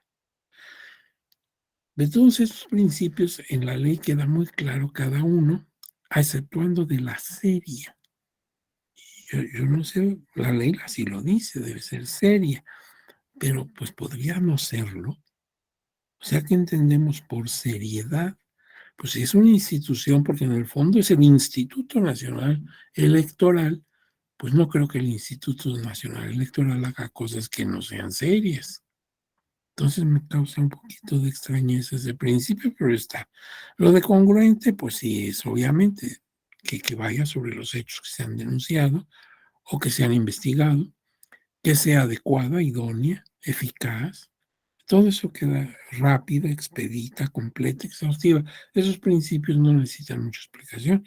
Lo de serio es lo que pues, podríamos discutir. Bueno, el instituto puede hacer cosas que no sean serias, si es una institución tan respetable. Se allegará de los elementos de convicción que estime pertinentes para integrar el expediente respectivo. Todo lo que sea que se aporte al expediente.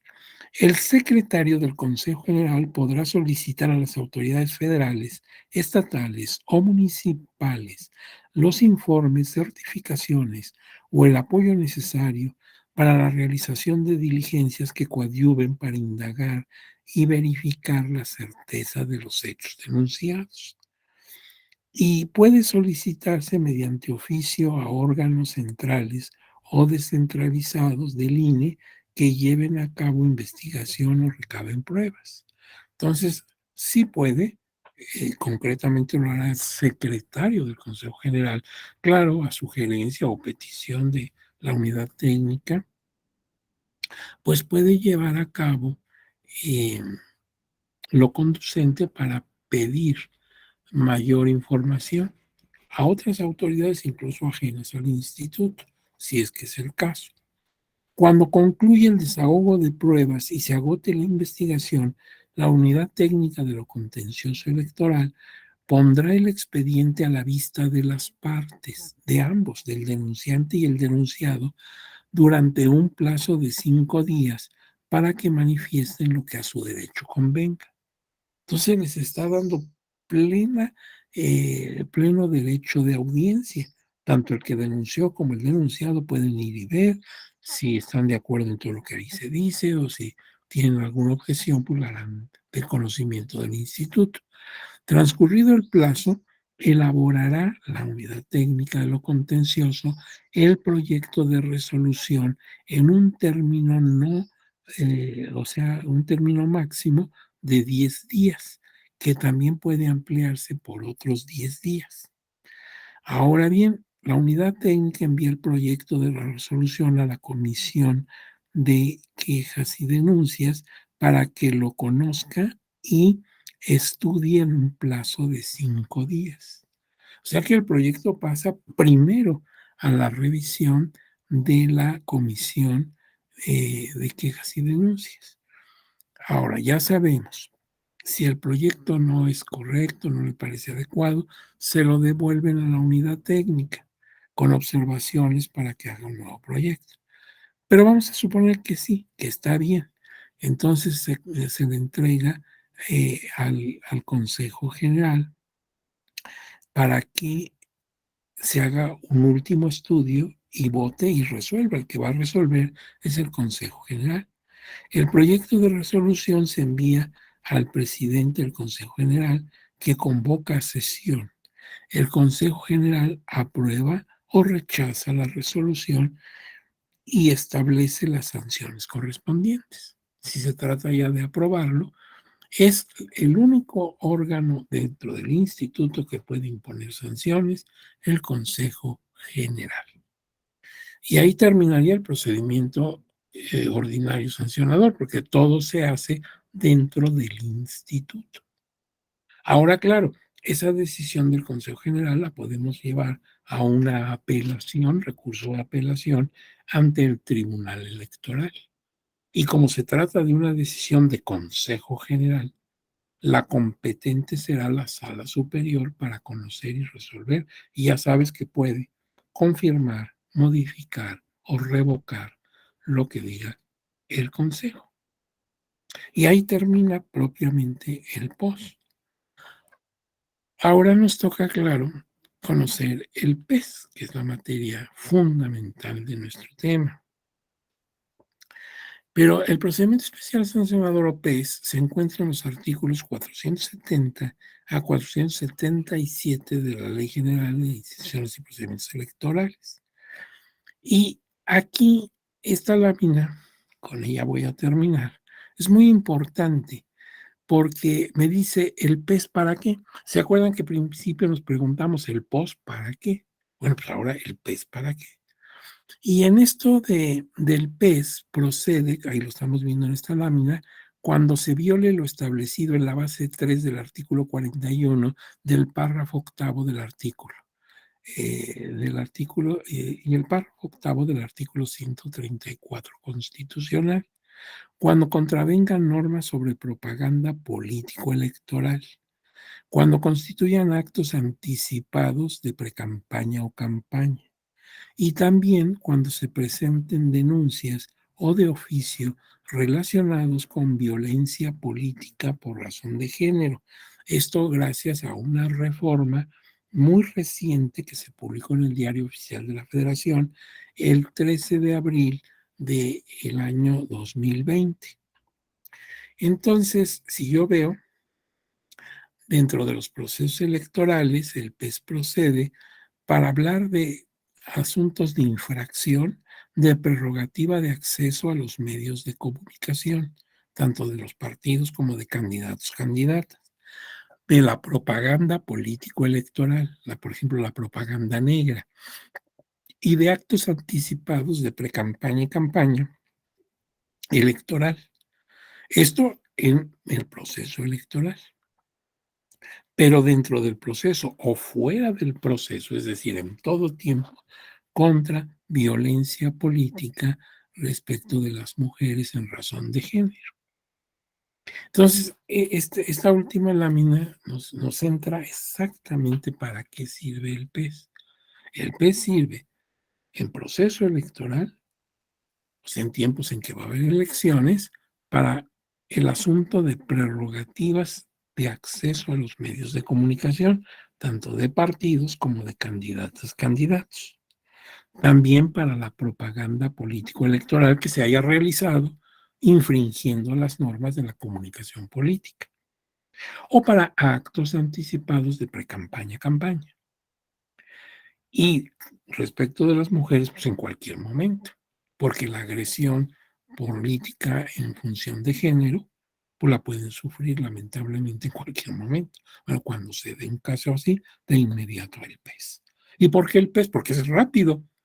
Y ahí lo que sobre todo va a destacar son las medidas cautelares. Por lo pronto hay que poner a resguardo a la persona afectada y ya después vamos a hacer toda la indagación, pero por lo pronto cese de inmediato esa violencia.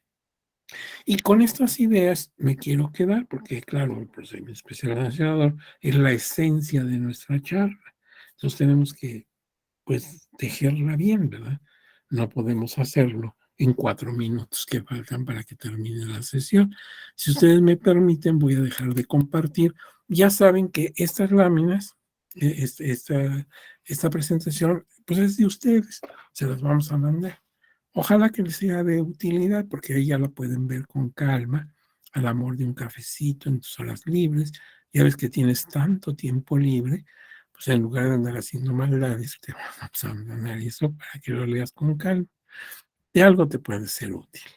Y ahora, estos minutitos que nos quedan, no sé si alguna persona de ustedes quiera hacer alguna pregunta o algún comentario, porque ustedes pues tienen lecturas, tienen experiencias, muchos trabajan en organismos electorales y pues saben mucho. Es el momento. Si no se acuerdan de momento, no se preocupen. Si en el curso del fin de semana dicen, ay, se me olvidó. Bueno, pues lo puedes plantear el lunes, no hay ningún problema. ¿De acuerdo? Vamos a preguntarle al ingeniero, a ver si está con nosotros. Señor ingeniero, ¿está usted ahí?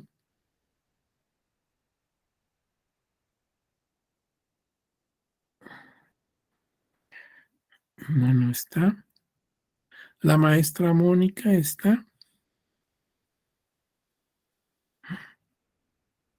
Estamos solos, como ven. Em, pues no sé si no tienen algún pendiente, podemos dejarlo aquí. Desde luego, les mando a todos y a todas un abrazo muy fuerte y mi deseo que disfruten su fin de semana muy merecido. Ya cuando viene el viernes estamos como para irnos a urgencias del centro médico, ¿verdad? Totalmente agotados. Entonces disfruten su fin de semana, nada más que cuídense mucho, porque ya ven que estamos todavía en una situación de contagio muy delicada y aunque ya no es tan, tan tremendo, tan mortal como lo fue en los primeros momentos, pues no es grato pillar por ahí el bicho y quedar nulificado 8 días, ¿verdad? Entonces, pues cuídense mucho, un abrazo desde aquí y el lunes tempranito estamos para darle mate al tema, ¿de acuerdo? Muy bien, pues que tengan un día tranquilo. Ya nos vemos, vamos a salir.